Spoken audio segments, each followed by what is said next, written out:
अपना total GK GS PCS exam में आपका स्वागत है।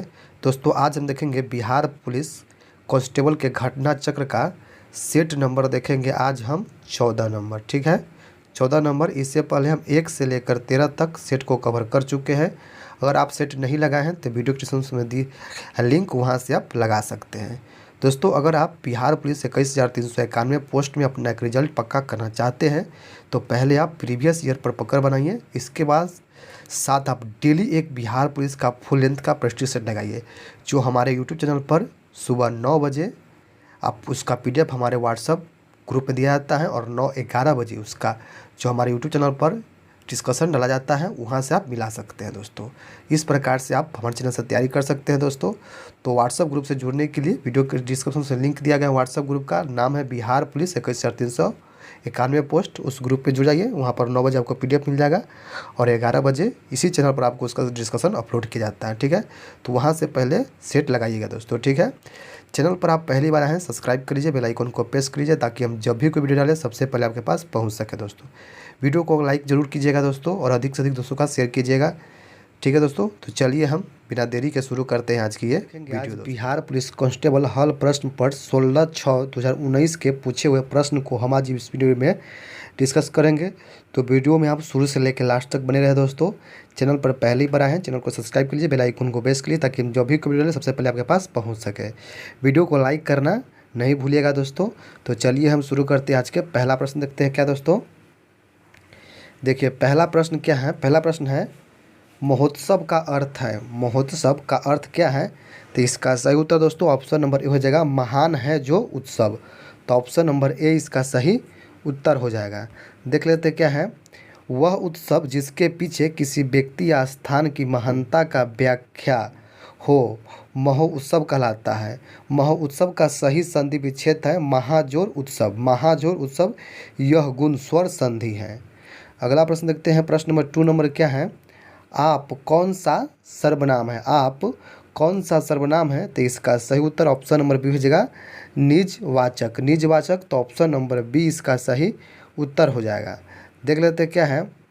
निजवाचक सर्वनाम का रूप आप है, लेकिन पुरुषवाचक के अन्य पुरुष वाले आप से इसका प्रयोग बिल्कुल अलग है। यह कर्ता का बोधक है पर स्वयं कर्ता का काम नहीं करता। निजवाचक आप एक ही तरह दोनों वचनों में आता है और तीनों पुरुष में इसका प्रयोग किया जा सकता है। अगला प्रश्न प्रश्न नंबर 3 नंबर क्या है। कंठ, कंठ से निकलने वाला ध्वनि है। तो ये कौन से ध्वनि है? तो ये है ऑप्शन नंबर ए, क ख ग घ अंग। तो ऑप्शन नंबर ए इसका सही उत्तर हो जाएगा। देख लेते क्या है। क ख ग घ अंग कंठ व्यंजन ध्वनि है। च छ ज झ य तालाब्य व्यंजन ध्वनि है। ट ठ ड ढ न मूर्धन्य व्यंजन ध्वनि है। त थ द ध न दंत व्यंजन ध्वनि है। अगला प्रश्न देखते हैं। प्रश्न नंबर 4 नंबर क्या है। इनमें कौन समूहवाचक संज्ञा नहीं है? तो इसका सही उत्तर ऑप्शन नंबर सी हो जाएगा, झरना। झरना है जो समूहवाचक संज्ञा नहीं है। ऑप्शन नंबर सी इसका सही उत्तर हो जाएगा। क्या है? झरना समूहवाचक संज्ञा नहीं है। जिस संज्ञा से व्यक्ति अथवा वस्तु का समूह का बोध हो उसे समूहवाचक संज्ञा कहते हैं, जैसे वर्ग, सेना, सभा, रत्न, गिरोह आदि। अगला प्रश्न प्रश्न नंबर 5 नंबर क्या है। तोपची में कौन सा प्रत्यय है? तोपची में कौन सा प्रत्यय है? तो इसका सही उत्तर ऑप्शन नंबर सी होगा, ची। ची है, ऑप्शन नंबर सी इसका सही उत्तर हो जाएगा। क्या है दोस्तों देख लेते हैं। शब्द के बाद जो अक्षर या अक्षर समूह लगाया जाता है उसे प्रत्यय कहते हैं। तोपची शब्द में ची प्रत्यय प्रयुक्त हुआ है। अगला प्रश्न देखते हैं। प्रश्न नंबर 6 नंबर होगा दोस्तों।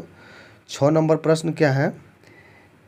सव्याची किसका पर्यायवाची शब्द है? सभ्य साची, सभ्य साची किसका पर्यायवाची शब्द है?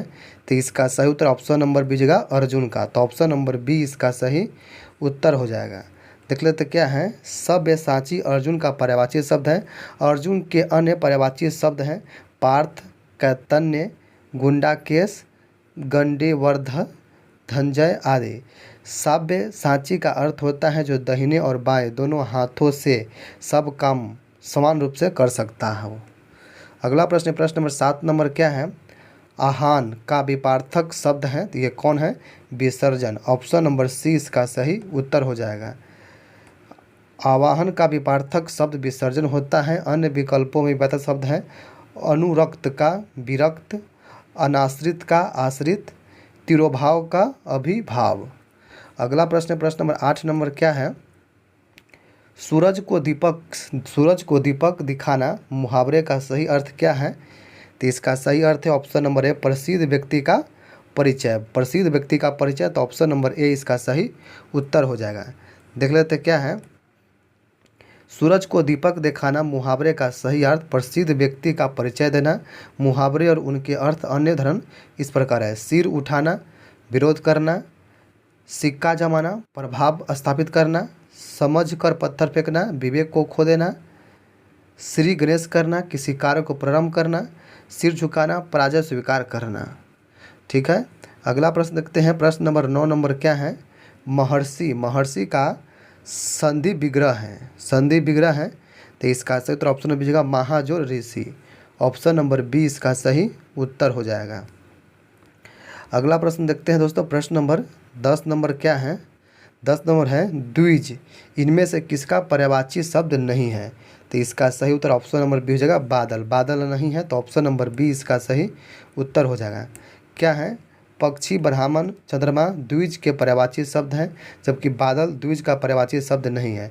बादल के पर्यायवाची शब्द हैं मेघ, घन, जलधर, वारिद, निधर, वारिधर, प्रयोधर आदि हैं।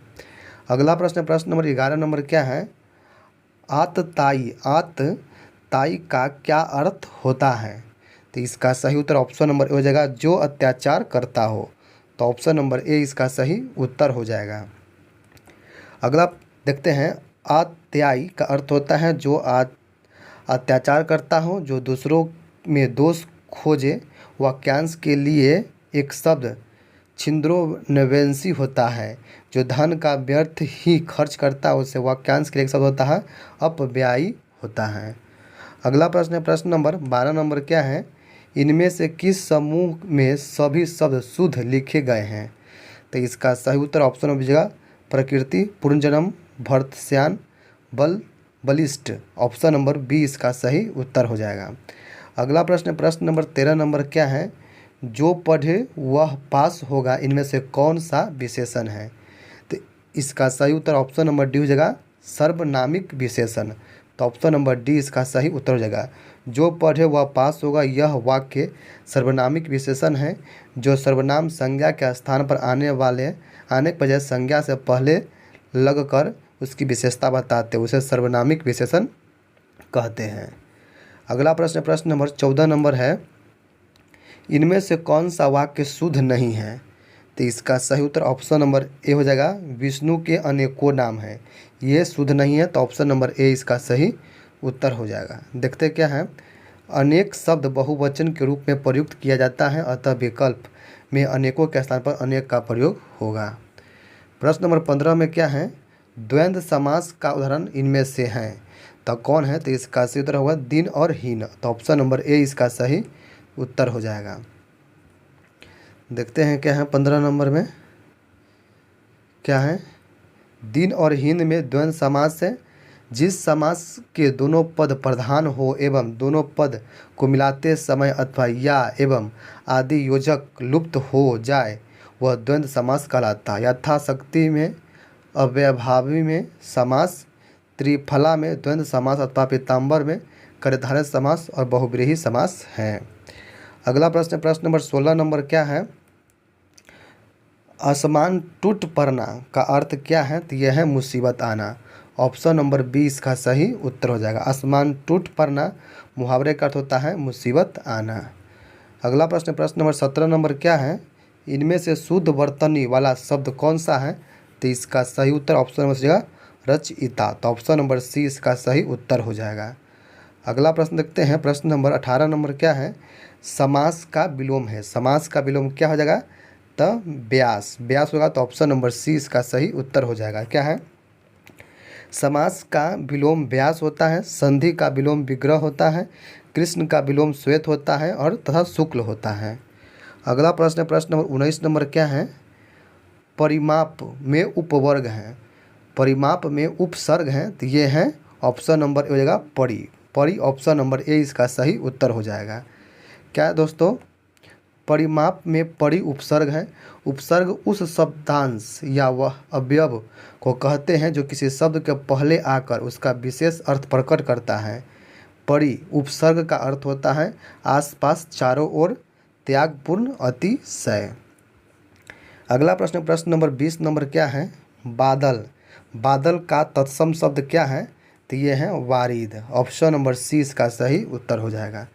क्या है, बादल का तत्सम वरिद होता है। वाष्प तत्सम शब्द है जिसका तद्भव भाप होता है। मेघ तथा घन बादल के पर्यायवाची हैं।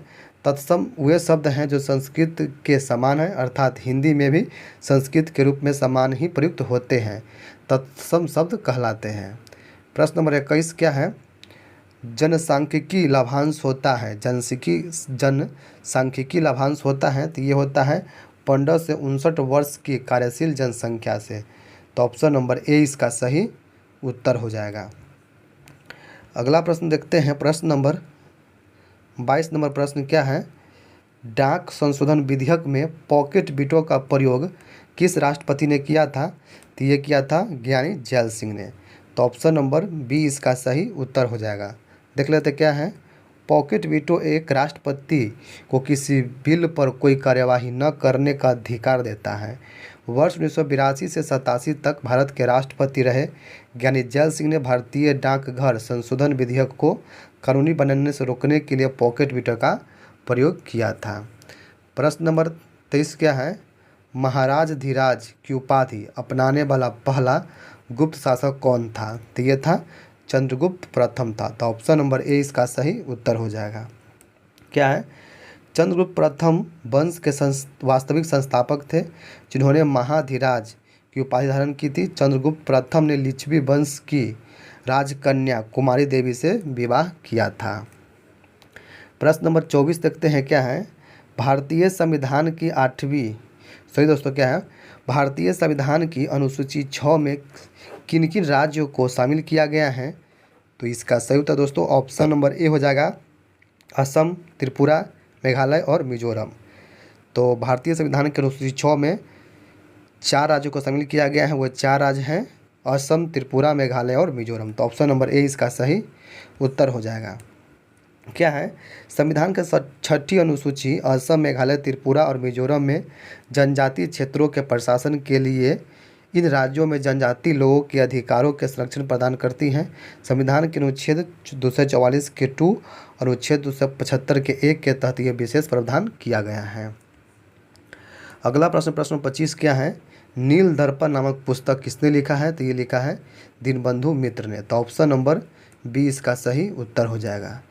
नील दर्पण की रचना दीनबंधु मित्र द्वारा की गई थी। यह एक बंगाली नाटक है। इसमें किसानों ने ब्रिटिश राज्य के अंतर्गत शोषणकारी खेती के विरुद्ध में अपने खेतों में नील की खेती करने से इनकार कर दिया था। प्रश्न नंबर 26 देखते हैं। 26 नंबर प्रश्न क्या है, निकोलो कांटी नामक इटालवी यात्री किसके शासनकाल में भारत आया था, तो इसका सही उत्तर दोस्तों ऑप्शन नंबर ए हो जाएगा, देवराय प्रथम के काल में। तो ऑप्शन नंबर ए इसका सही उत्तर हो जाएगा। देख लेते हैं क्या है, निकोलो कांटी नामक इटालवी यात्री देवराय प्रथम के शासनकाल में 1420 ईस्वी में भारत आया और एवं विजयनगर साम्राज्य के दौरा किया। यह एक इटालवी व्यापारी, खोजकर्ता एवं लेखक था। प्रश्न नंबर 27 देखते क्या है, अवध के ब्रिटिश साम्राज्य में विलय के समय अवध के नवाब कौन था, तो इसका सही उत्तर ऑप्शन नंबर हो जाएगा बाजिद अली शाह। तो ऑप्शन नंबर ए इसका सही उत्तर हो जाएगा। नवाब बाजिद अली शाह अवध के आखिरी नवाब थे जब ब्रिटिश शासन द्वारा कुशासन का आरोप लगाकर अवध को ब्रिटिश साम्राज्य में विलय कर लिया गया था। प्रश्न नंबर 28 देखते हैं क्या है, HYSIS नामक उपग्रह का प्रक्षेपण किस यान से किया गया था, तो इसका सही उत्तर ऑप्शन नंबर सी होगा PSLV C-43 से। तो ऑप्शन नंबर सी इसका सही उत्तर हो जाएगा। अगला प्रश्न है प्रश्न नंबर 29 नंबर प्रश्न है, ऑस्ट्रेलियाई ओपन 2019 की महिला एकल विजेता कौन है, तो इसका सही ऑप्शन नंबर जाएगा नोआमी ओसाका। ऑप्शन नंबर ए इसका सही उत्तर हो जाएगा। प्रश्न नंबर 30 क्या है? महाराजा वीर विक्रम हवाई अड्डा किस शहर में स्थित है? तो ये है अगरतला में। तो ऑप्शन नंबर डी इसका सही उत्तर हो जाएगा। क्या है? महाराजा वीर विक्रम हवाई अड्डे को मूल रूप से द्वितीय विश्व युद्ध के दौरान तत्काल रियासत के राजा वीर विक्रम किशोर माणिक्य देववर्मन के सहयोग से अमेरिकी वायुसेना द्वारा बनाया गया। यह हवाई अड्डा त्रिपुरा राज्य के अगरतला में स्थित है। प्रश्न नंबर 31 देखते हैं क्या है? बिहार का न्यूनतम जनसंख्या वाला जिला कौन सा है? तो वो है शेखपुरा। ऑप्शन नंबर ए इसका सही उत्तर हो जाएगा। क्या है? शेखपुरा बिहार के सबसे कम जनसंख्या वाला जिला है, जबकि सर्वाधिक जनसंख्या वाला जिला पटना है। 2011 की जनगणना के अनुसार शेखपुरा जिले की जनसंख्या 6,36,442 दर्ज की गई थी। अगला प्रश्न देखते हैं। प्रश्न नंबर 32 नंबर क्या है? असहयोग आंदोलन प्रारंभ होने का मूल कारण क्या था? तो यह था जलियांवाला बाग हत्याकांड। ऑप्शन नंबर सी इसका सही उत्तर हो जाएगा। क्या है? अगस्त 1920 में असहयोग आंदोलन की शुरुआत महात्मा गांधी द्वारा की गई थी, जिनकी पुष्टि भारतीय राष्ट्रीय कांग्रेस ने दिसंबर 1920 के नागपुर अधिवेशन में किया। असहयोग आंदोलन प्रारंभ होने का मूल कारण जलियांवाला बाग हत्याकांड था। यह 13 फरवरी 1922 में चौचौरी कांड के बाद महात्मा गांधी ने आंदोलन को समाप्त करने का निर्णय लिया था। ये 12 फरवरी था, ठीक है, 12 फरवरी 1922 को। अगला प्रश्न नंबर 33 नंबर क्या है? घातक क्या है? घातक क्या है? तो यह चालक रहित विमान है। तो ऑप्शन नंबर डी इसका सही उत्तर हो जाएगा। ठीक है। क्या है?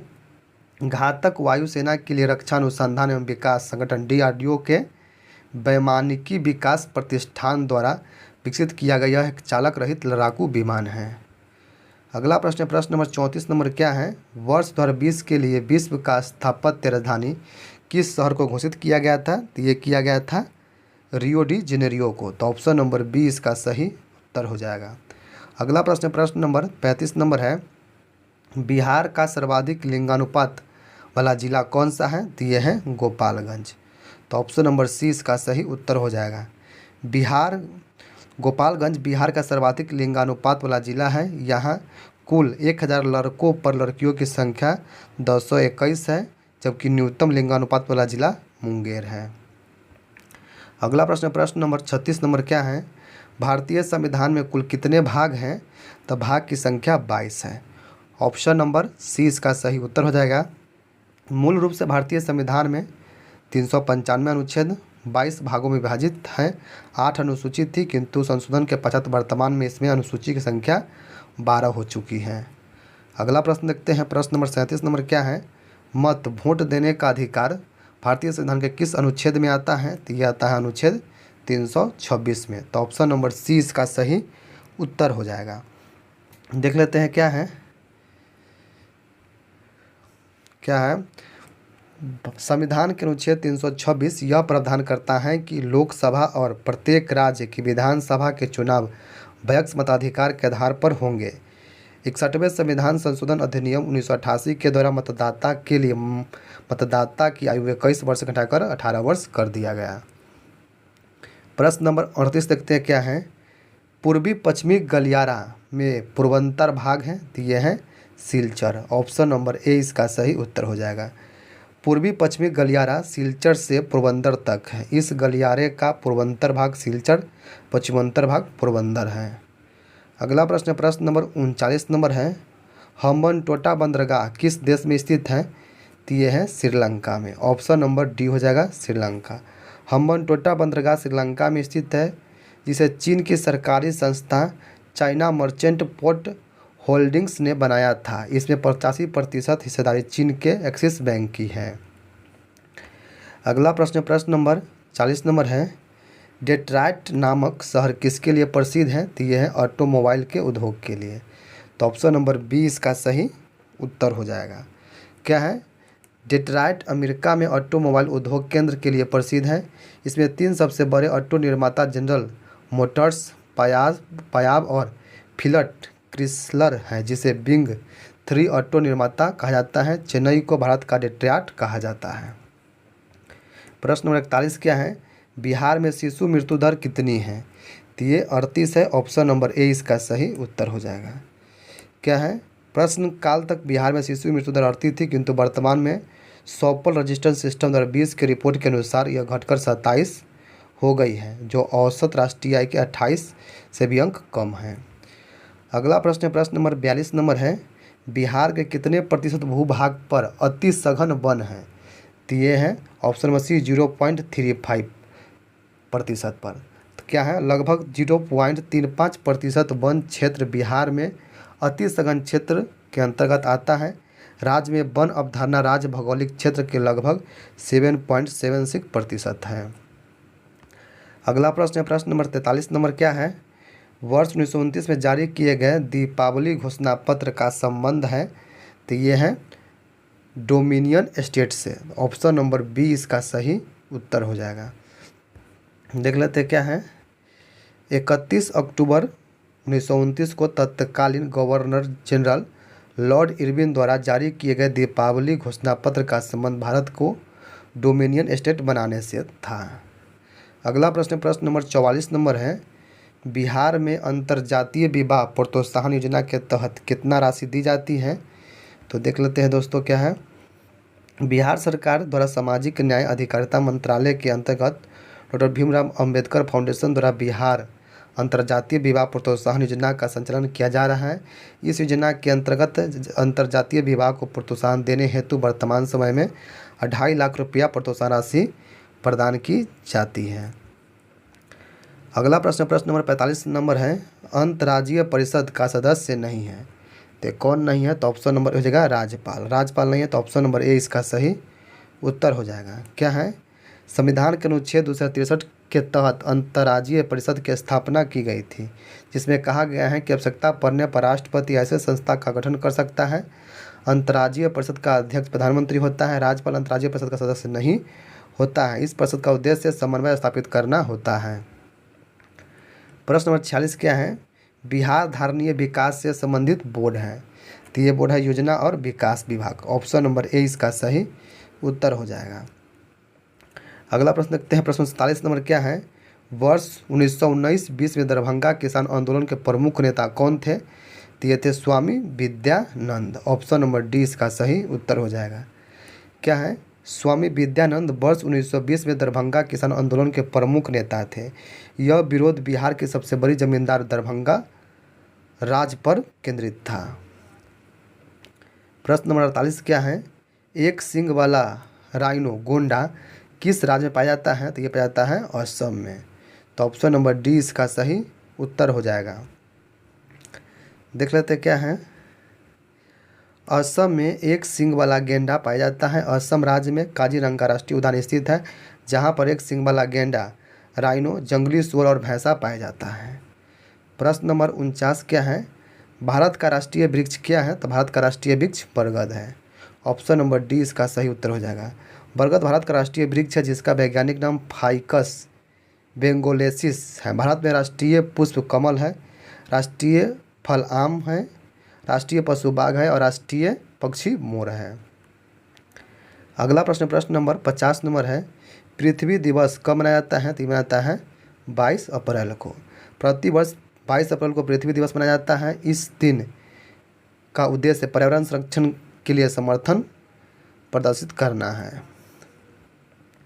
प्रश्न नंबर 51 क्या है, प्रकाश संश्लेषण किससे होता है? तो ये होता है क्लोरोफिल से, ऑप्शन नंबर ए इसका सही उत्तर हो जाएगा। क्या है, हरे पादप प्रकाश की उपस्थिति में पर्णहरित क्लोरोफिल नामक वर्णक की उपस्थिति में कार्बन डाइऑक्साइड CO2 जल H2O द्वारा खाद्य संश्लेषण करते हैं और ऑक्सीजन गैस को बाहर निकालते हैं। प्रश्न नंबर 52 क्या है, भू स्थिर उपग्रह पृथ्वी से कितनी ऊंचाई पर स्थित होते हैं? ये होते हैं 36,000 किलोमीटर में। क्या है, पृथ्वी के सतह से एक भू स्थिर उपग्रह की अनुमानित ऊंचाई 36,000 किलोमीटर है। यह पृथ्वी के समान कोणीय वेग से घूमता है, तो ऑप्शन नंबर सी इसका सही उत्तर हो जाएगा। प्रश्न नंबर 53 क्या है, ग्लोबल वार्मिंग मुख्यतः किस गैस से होता है? ये होता है CO2 से, ऑप्शन नंबर बी इसका सही उत्तर हो जाएगा। प्रश्नगत विकल्पों में ग्लोबल वार्मिंग के लिए मुख्य रूप से उत्तरदायी गैस कार्बन डाइऑक्साइड CO2 है। वैश्विक ताप मान में योगदान देने वाली कुछ अन्य गैस इस प्रकार है: मीथेन, नाइट्रस ऑक्साइड, जलवाष्प इत्यादि हैं। प्रश्न नंबर 54 देखते हैं क्या है। निम्नलिखित में से पारिस्थितिकी तंत्र का कौन सा एक जीवीय संगठक नहीं है? तो ये है वायु। वायु नहीं है तो ऑप्शन नंबर ए इसका सही उत्तर हो जाएगा। क्या है? जीवीय संगठन ऐसी जीवित वस्तु हैं जो एक पारिस्थितिकी तंत्र का निर्माण करती हैं। वायु जीवीय संगठक नहीं है। प्रश्न नंबर 55 क्या है? आनुवंशिकता की सबसे छोटी इकाई क्या है? तो ये है जीन है। ऑप्शन नंबर डी इसका सही जगह जीन। देख लेते क्या है। जीन आनुवंशिकता की सबसे छोटी इकाई है। ये डीएनए की लंबी श्रृंखला के छोटे खंड है। जीन आनुवंशिकता के सामान्य भौतिक एवं क्रियात्मक इकाई हैं। अगला प्रश्न नंबर 56 नंबर क्या है? डीऑक्सीजनित रुधिर शरीर में किसमें आता है? तो ये आता है दायां अलिंद में। तो ऑप्शन नंबर डी इसका सही उत्तर हो जाएगा। हमारे शरीर के विभिन्न भागों से ऑक्सीजन रहित रुधिर दाएं अलिंद में आता है और दाएं अलिंद इससे अशुद्ध रुधिर को दाएं निलय में पंप करता है। प्रश्न नंबर 57 देखते हैं क्या है? प्रारंभिक खाद्य नहीं है। प्रारंभिक खाद्य नहीं है तो ऑप्शन नंबर ए हो जाएगा दूध। दूध एक प्रारंभिक खाद्य नहीं है। फल, सब्जी, अनाज प्रारंभिक खाद्य के अंतर्गत आते हैं, जबकि दूध प्रारंभिक खाद्य के अंतर्गत नहीं आते हैं। प्रश्न नंबर 58 क्या है? भारत में प्रत्यावर्ती धारा एसी का मान होता है तो कितना होता है? 50 हर्ज होता है। ऑप्शन नंबर ए इसका सही उत्तर हो जाएगा। क्या है? जिस विद्युत धारा का मान एवं दिशा एक नियत दर पर परिवर्तित हो रहते हैं वह प्रतिवर्ती धारा कहलाते हैं। भारत में घरों में प्रयुक्त प्रतिवर्ती धारा की आवृत्ति 50 हर्ज होती है, अर्थात 1 सेकेंड में यह 50 बार अपनी दिशा बदलती है। प्रश्न नंबर 59 देखते हैं क्या है? टिक्का रोग किससे संबंधित है? तो ये है मूंगफली से। ऑप्शन नंबर डी इसका सही उत्तर हो जाएगा। क्या है? टिक्का रोग मूंगफली से संबंधित है। मूंगफली में टिक्का रोग एक आम बीमारी है जिसमें पत्ती की सतह पर कई गोलाकार धब्बे दिखाई देते हैं। यह बीमारी सर्कोस्पोरा पर्सोनाटा के कारण होता है। प्रश्न नंबर 60 देखते हैं क्या है? ट्राई बेसिक एसिड है। ट्राई बेसिक एसिड है तो यह है फॉस्फोरिक अम्ल। ऑप्शन नंबर सी इसका सही उत्तर हो जाएगा। क्या है? ट्राई बेसिक अम्ल वे अम्ल होते हैं जो जल में 3 हाइड्रोजन आयन प्रति अणु को प्रस्तुत करते हैं। फॉस्फोरिक अम्ल इसका उदाहरण है। इसका रासायनिक सूत्र होता है H3PO4 होता है। अगला प्रश्न देखते हैं। प्रश्न नंबर 61 नंबर प्रश्न क्या है? एस्कॉर्बिक अम्ल किस विटामिन का नाम है? तो यह है विटामिन सी का। ऑप्शन नंबर सी इसका सही उत्तर हो जाएगा। विटामिन सी का रासायनिक नाम एस्कॉर्बिक अम्ल है। इसकी कमी से मानव शरीर में एस्कॉर्बी रोग होता है। यह जल में घुलनशील विटामिन है, मुख्यतः खट्टे फल में पाया जाता है। प्रश्न नंबर 62 देखते हैं क्या है? धातु जब अम्ल से अभिक्रिया करती है तो कौन सी गैस उत्पन्न होता है? तो ये होता है हाइड्रोजन। ऑप्शन नंबर डी इसका सही उत्तर हो जाएगा। जब धातु अम्ल से अभिक्रिया करती हैं तो धातु लवण का निर्माण करती हैं और साथ में हाइड्रोजन गैस उत्पन्न करता है। दोस्तों प्रश्न नंबर 63 देखते हैं। कांसा मिश्र धातु है। कांसा मिश्र धातु है तो यह है तांबा और टिन का मिश्र धातु। ऑप्शन नंबर ए इसका सही उत्तर हो जाएगा। इसमें गलत दिया है दोस्तों, ठीक है। कांसे में लगभग 88% तांबा होता है, 12% टिन उपस्थित होता है, ठीक है। अगला प्रश्न देखते हैं। प्रश्न नंबर 64 क्या है? जाइलम का क्या कार्य होता है? जाइलम का क्या कार्य होता है? तो जल का संवहन करना। ऑप्शन नंबर ए इसका सही उत्तर होता है। क्या? जाइलम संवहनीय पौधे में उत्तक का एक प्रकार है जो पौधे में जल एवं कुछ पोषक तत्वों के जड़ों से पत्ती तक पहुंचाने का कार्य करता है। इसे चलन उत्तक भी कहा जाता है। प्रश्न नंबर 65 देखते हैं क्या है? इनमें से रासायनिक परिवर्तन नहीं है। इनमें से रासायनिक परिवर्तन नहीं है तो कौन? तो पानी का उबलना। पानी का उबलना रासायनिक परिवर्तन नहीं है, भौतिक परिवर्तन है। तो ऑप्शन नंबर ए इसका सही उत्तर हो जाएगा। देख लेते हैं क्या है? पदार्थ में होने वाला वह परिवर्तन जिसमें नया पदार्थ प्राप्त होता है एवं जो मूल पदार्थ से भौतिक व रासायनिक गुण में पुनः भिन्न होता है रासायनिक परिवर्तन कहलाता है। जैसे कागज़ का जलना, दूध का खट्टा होना, कोयले का जलना आदि। पानी का उबलना रासायनिक परिवर्तन नहीं है। प्रश्न नंबर 66 देखते हैं। H2SO4 का एटॉमिक एटॉमिक सिटी कितना होता है? तो ये होता है 7 होता है। ऑप्शन नंबर डी इसका सही उत्तर हो जाएगा। ठीक है, अगला प्रश्न देखते हैं। प्रश्न नंबर 67 नंबर क्या है? साबुन का सह उत्पाद है, तो क्या है? ये है ग्लिसरॉल। ऑप्शन नंबर 20 का सही उत्तर हो जाएगा। ग्लिसरॉल साबुन का सह उत्पाद है। साबुन उच्च वसीय अम्लों के सोडियम लवण होते हैं एवं साबुनी की प्रक्रिया तैयार किए जाते हैं। प्रश्न नंबर 68 क्या है? इनमें से कौन सही कथन को चुने? इनमें से सही कथन के चुने तो कौन है? ऑप्शन नंबर ए, द्रव्यमान हमेशा स्थिर रहता है जबकि भार बदलता रहता है। ऑप्शन नंबर ए इसका सही उत्तर हो जाएगा। क्या है? किसी भी पदार्थ का भार उस पर लगे गुरुत्वाकर्षण बल पर निर्भर करता है, जबकि किसी पदार्थ का द्रव्यमान उस पदार्थ में उपस्थित द्रव्य की मात्रा होती है। इस प्रकार हम कह सकते हैं कि किसी भी पिंड का द्रव्यमान m सदैव स्थिर रहता है, जबकि उस पिंड का भार w स्थान बदलने पर बदलता रहता है। अगला प्रश्न देखते हैं। प्रश्न नंबर 69 नंबर क्या है? 69 नंबर प्रश्न है, गिलास में पानी पर बर्फ़ तैर रहा है। यदि बर्फ़ पिघल जाए तो आयतन पर क्या प्रभाव पड़ेगा? तो आयतन वही रहेगा। ऑप्शन नंबर सी इसका सही उत्तर हो जाएगा। देख लेते हैं क्या है।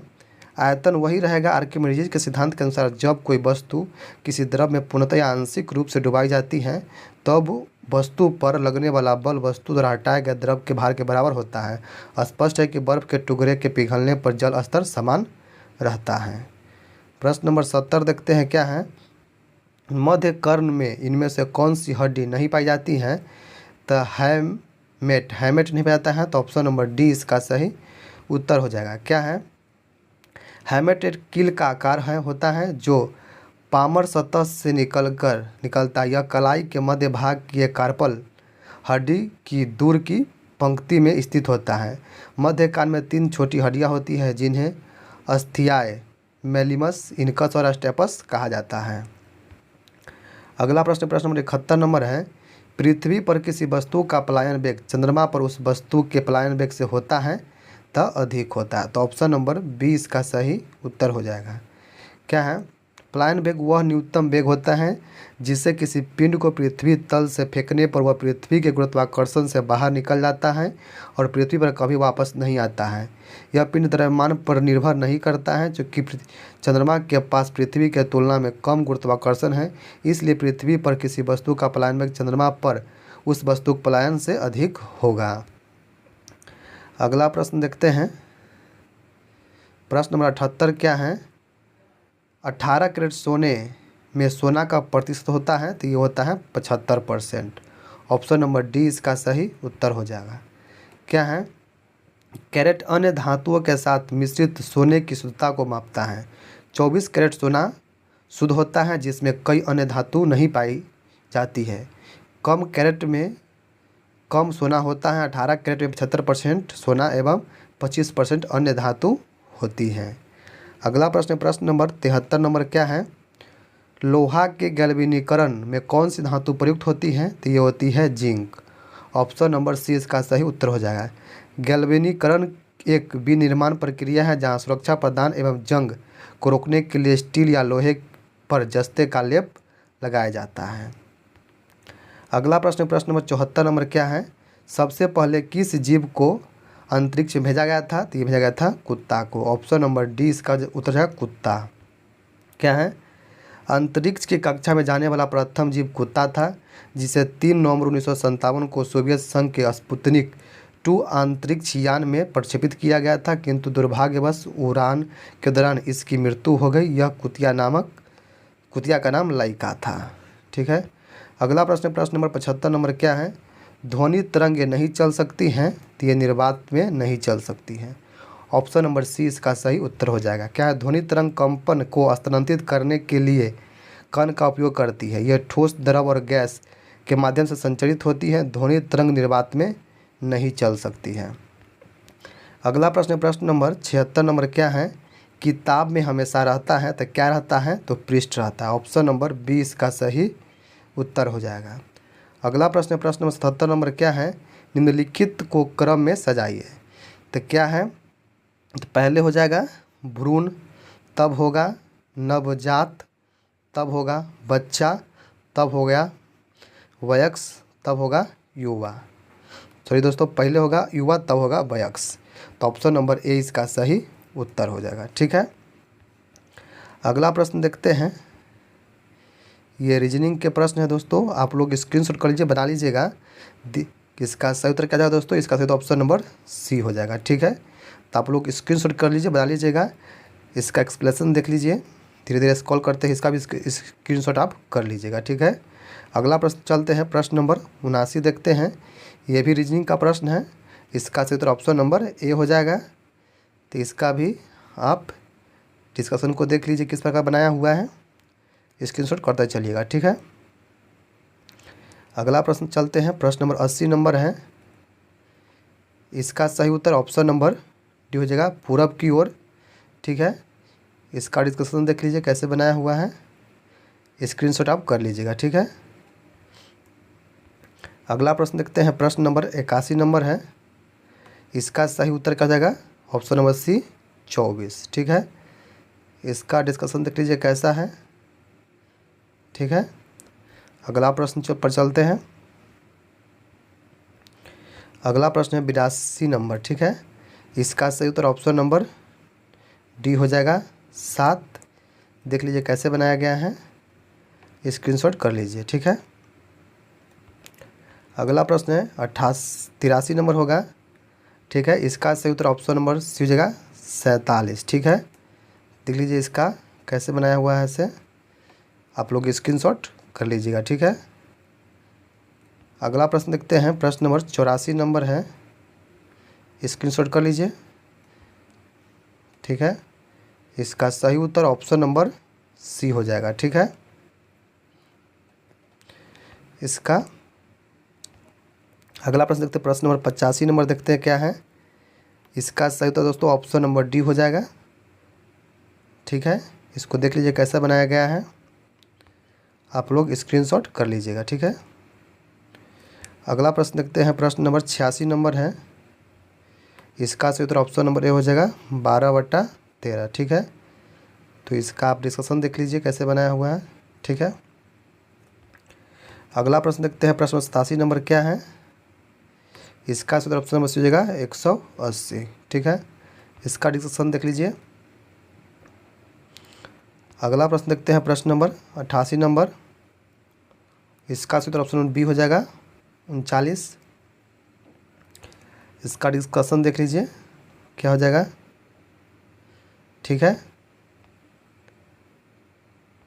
अब अगला प्रश्न देखते हैं, 83 नंबर 89 नंबर प्रश्न है। इसका सही उत्तर दोस्तों ऑप्शन नंबर सी हो जाएगा। इसका डिस्कशन देख लीजिए। ठीक है, अगला प्रश्न देखते हैं, प्रश्न नंबर 90 नंबर क्या है, और इसका आप लोग आंसर देख लीजिए, ऑप्शन नंबर बी हो जाएगा। और इसका डिस्कशन आप लोग देख लीजिए। ठीक है, इसको हम करें धीरे धीरे, आप लोग स्क्रीनशॉट कर लीजिएगा। ठीक है, अगला प्रश्न पर चाहते हैं, प्रश्न नंबर 91 नंबर पर। इसका सही उत्तर ऑप्शन नंबर डी हो जाएगा 960। इसका डिस्कशन देखिए क्या होगा, स्क्रीनशॉट कर लीजिए। ठीक है, अगला प्रश्न में चलते हैं, प्रश्न नंबर